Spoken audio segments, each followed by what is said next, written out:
Okay, let's continue. So we have been looking at this Miller compensated op amp, and in the last class we saw a couple of techniques that help us get rid of the RHP0.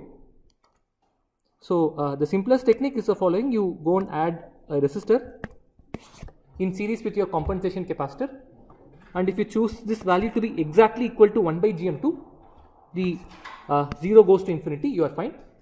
And if you actually increase it beyond 1 by GM2, you saw that the 0 actually enters left half plane. But it is not advisable to go crazy on this, because this resistor, along with cancelling the 0, it also introduces an additional pole.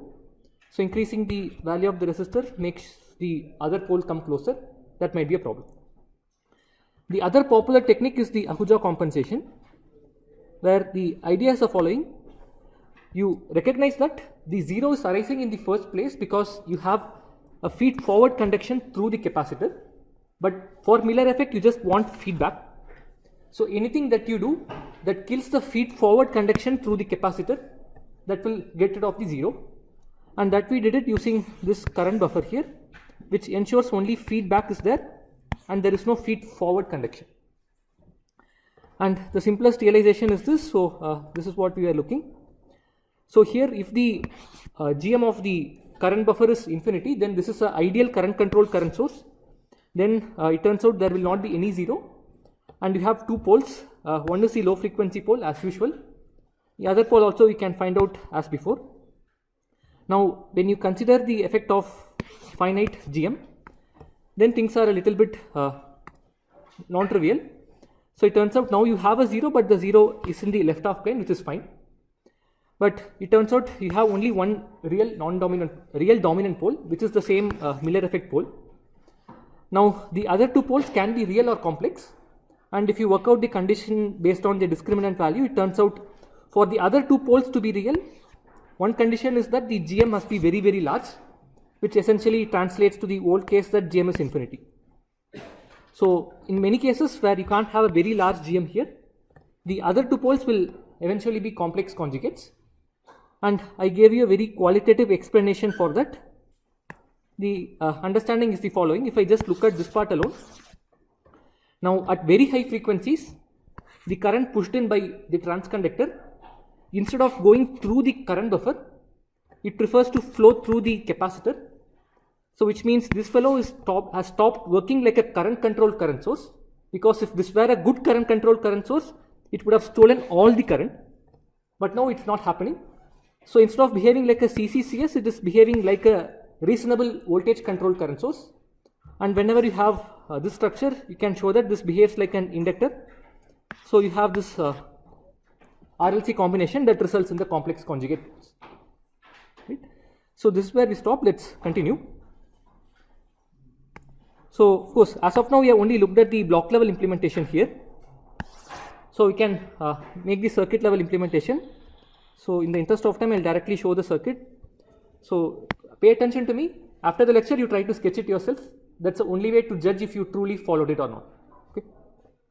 This is your first stage, second stage. Now if this was a Miller compensation, you would have just directly connected the capacitor here. But that's not what you want to do. So let me actually copy that so that we have a reference. So you want to do the following. This is the second stage. From the second stage output, you have the capacitor, compensation capacitor, right? But this other end of the capacitor is not directly connected to the first stage. You give it through a current buffer. So that I'll draw this way. The drain of this transistor is connected to the input of the second stage. This is the input of the second stage, drain of the transistor. So I'll just go and make this connection. And now I need to make sure that this fellow is biased in saturation. So you apply some bias voltage here. Okay. And remember, there should be a DC current flowing through the transistor. So you should enable a path from VDD to ground. So you have to put a current source here. Only then you have a current flowing from supply to ground through the transistor. So this is one brute force way to realize Ahuja compensation. But here, as you can clearly see, you have an additional overhead that you are having an additional branch here which consumes additional current. So that's when people thought, and they made the following observation. So do you know any OTA topology that also uses a current buffer like this? Did we see any differential amplifier or OTA where the OTA used the current buffer? All the Cascodes used a current buffer. So let us say now I use a Cascode here. The thought process is, can I reuse the current buffer in the Cascode itself? Make sense?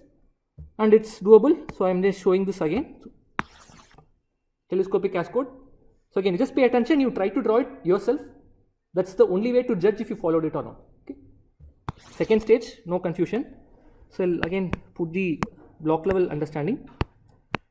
So now the idea is, I have the compensation capacitor connected here. Sorry. This much is fine. Now I just have to make sure that the other end of the capacitor goes to the source of a current buffer. Here, as you know, this fellow is a current buffer. Correct? So other end of the capacitor has to connect to the source of the transistor. This is the source of the transistor. So I'll basically go and connect it here. Now remember, to complete it, the drain of the transistor must connect to the input of the second stage. This is the drain of the transistor, nicely connected to the input of the second stage. So it's nicely set. Make sense? So this is one way in which you can beautifully implement Ahuja compensation without any additional overhead, and that works out well if you have a Cascode as your first stage. Okay. Now, in addition to this transistor, is there some other transistor that also behaves like a current buffer? The PMOS, right? This fellow. So now we can go inventive. So this is also a current buffer. So you could as well do this. So you can take the capacitor, okay, and connect it to, maybe I'll draw it up here. You can take the compensation capacitor and go and connect it here. It's also the same thing. From here, sorry, let me mark it here. From the output, I have the capacitor connected. Other plate of the capacitor must connect to the source of your current buffer. Other plate of the capacitor connected to the source of the current buffer. Drain of the current buffer connects to the input of the second stage. That nicely happens. You can either use one, or sometimes you can also do the following. You can put half the capacitor here, half the capacitor here. You'll have multiple different combinations. But at the heart of it, it is all implementing this Miller compensation, and the zero due to the Miller compensation is what is getting tackled through Ahuja technique. So okay. But in practice, the issue that you might face in Ahuja compensation is the complex poles. So in practice, if the GM of the current buffer is not really large, then the other two poles will be complex conjugates. So that you have to take into account. Okay. Cool. Right? Any questions? Is it okay? Okay.